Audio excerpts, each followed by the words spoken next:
Hi, this is Lisa with Holland Designs Crochet. This is a new cardigan pattern which I am releasing. This is called the Longline baby cardigan. It also comes in toddler sizes up to 5 years in the pattern. It's a made-to-measure design, and there's a size chart giving standard measurements and a stitch count to begin the neckline. And I'm going to also include a note so you can make this in larger sizes if you want. I know some have asked even for adult sizes, so I will leave the some of the information in the pattern just to give you an indication how that might be done. The bodice itself is worked in rows with corners, 4 corners, so it creates a squared neckline, and it's done in half double slip stitch, and it gives this beautiful knit look ribbing. If, for instance, you weren't comfortable with the half double slip stitch, or you just wanted to use another stitch, you could also substitute single crochet in back loops only and get a very similar effect, and it would work just as easily. It would have a ribbing, but not quite the same knit look ribbing, but still a ribbing. So I'm going to also demonstrate in this video for you a little bit of the structure, how we measure the armhole depth to get the right size for the bodice, and also show the stitches of the lacy cardigan. And it's a long line cardigan, so my idea was to make it basically similar to a baby dress, but because sometimes dresses aren't as functional for babies or as commonly worn, it's nice to have a cardigan. So I am creating the length, though, that keeps the baby warm. It's also fashionable. And the inside of it, so the wrong side, you can see that there, it's just more of a ribbing. And then this beautiful lace and peacock sort of edging, it just gives a really lovely effect there. So I will demonstrate that for you. And again, I've got the sleeves as well, ribbing similar to the bodice, and then a simple edging, which is very much the same stitches as what's here. So I will show that to you now. Okay, now I'm going to demonstrate the armhole row for you. I've already started it. It begins with just half double slip stitch in back loops only, the same as I've been working on the prior rows.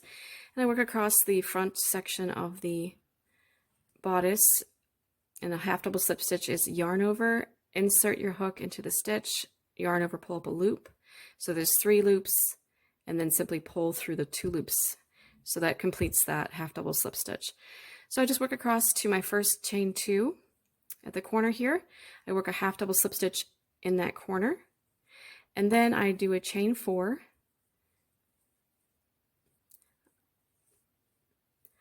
and I continue, and so I skip this shoulder section here, this top section, and I work my half double slip stitch into the next chain 2. So that has created my first armhole, and then I just continue to work in back loops only across the back section of the bodice, all the way across, and then I get to this next chain 2. I'll just repeat what I had just demonstrated for you to create the second armhole. So I'll just finish that, and then I'll come back and show you what it looks like. Okay, I've worked a little bit more of the pattern now, so I'm just going to show you what I've done. So the armhole row was completed. That had the chains at the arms, and then I also did the next row, which is just, again, half double slip stitch in back loops only across, and also into the chains at the arms, at the armholes or underarms. And on this particular row, it does say in the pattern that the stitch count needs to be a multiple of 6 plus 1 additional stitch, and that is so that when we get to the lace that the math works out correctly and that we have exactly the number of stitches that we need for the placement of the lace. And when I did my row, I counted the stitches, and I did need 2 extra stitches.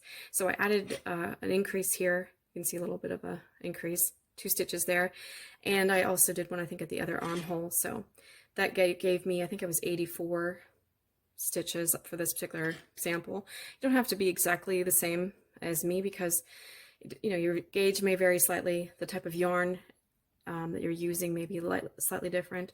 So it doesn't need to be exactly a specific stitch count. Just make sure that the math is correct.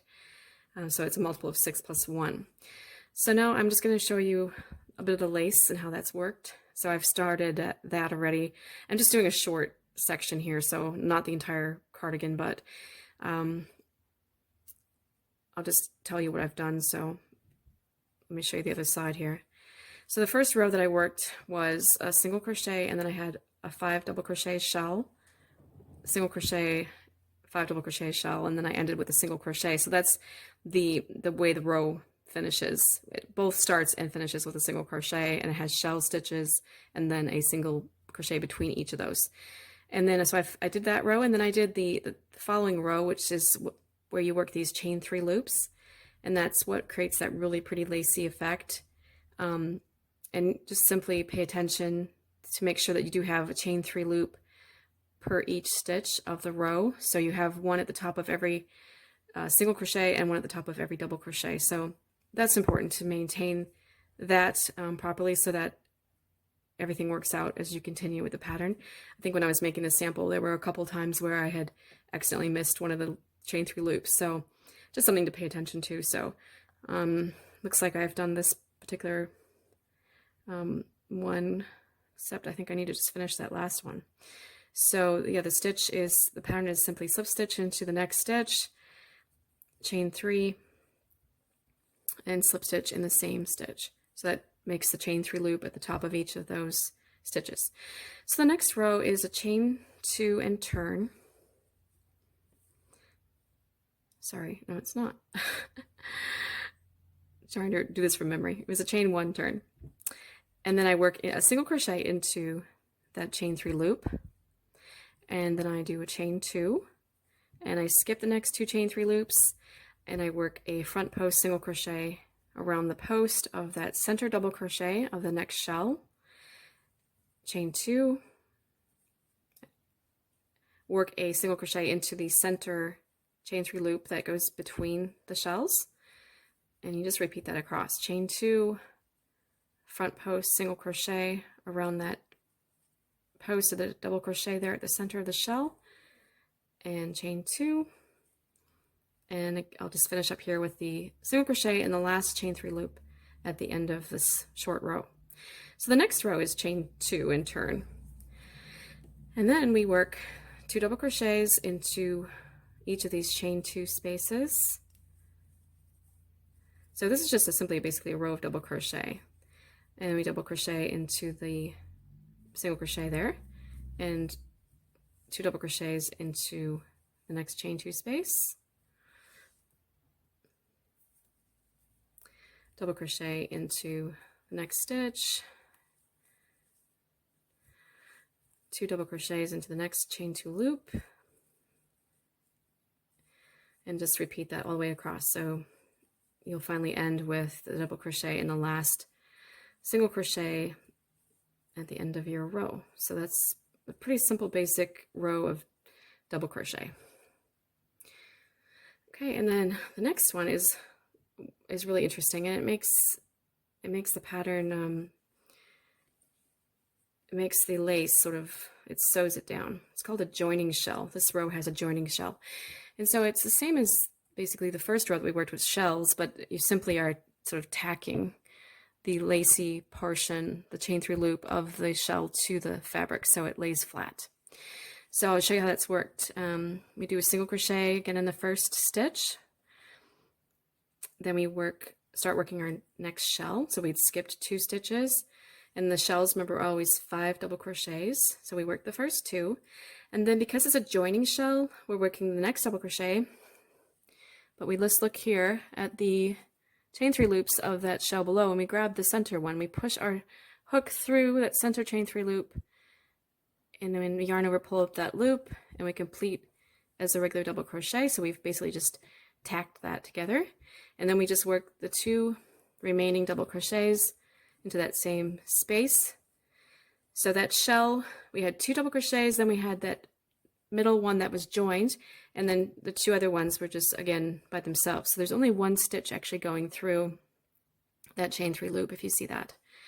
And then we just skip the next 2 stitches, work single crochet in the next one, skip the next 2 stitches, work our next joining shell, same as we did the first one. So again, the 3rd double crochet, insert through, just have a look at the other side of the work, insert through the, and you can just take a moment and double check, okay, where are my loops? It's a little bit hard for me just because I'm filming. grab that center one and then finish the shell. And I guess when I was doing the sample, if I had made a mistake with the chain through loops, I would have noticed that when I was actually doing this row. I would have noticed that I'd missed something. So that's where you would need to go back and maybe fix that, or figure out some way to fix it so that it wouldn't actually be noticeable if you were willing to do that. And then the last part, then you just skip the last two and work into the top of the turning chain 2. So that completes that row. And again, it was a joining shell row, but it's very much exactly the same as that initial row that we did with the shells as far as the actual stitches.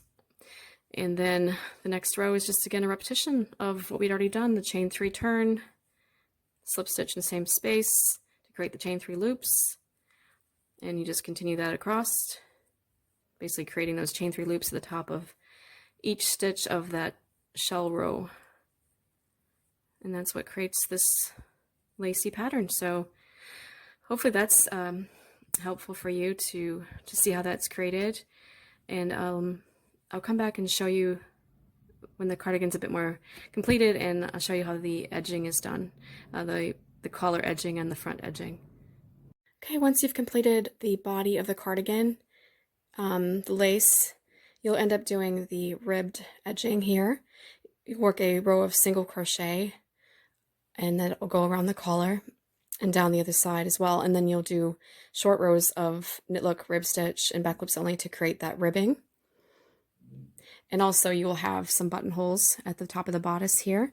And I have three buttonholes, but you may have more. It just depends on your personal preference and also how long your bodice is, because in the larger sizes, obviously it'll be a bit longer. So you might have 4 buttons, 5 buttons, just depends on what size you're making. And once you've completed that part, you'll do the sleeves. So the sleeves are worked in these rows here of back loops only, half double slip stitch. And you just join at the underarm and make your chain to whatever length that you'd like for the sleeve. So you can, there'll be some suggestions in the size chart in the pattern, but you could vary the length. So you could do a 3/4 length sleeve, you could do long sleeves, short sleeves. It's just completely up to you. So this was what I did for the newborn size, or the 0 to 6 month size. So you just work back loops only, knit look rib stitch to create that ribbing, and you work all the way around the entire armhole opening. And then you'll just do whip stitch and create a seam there to sew it closed at the underarm. So that seam is at the underarm.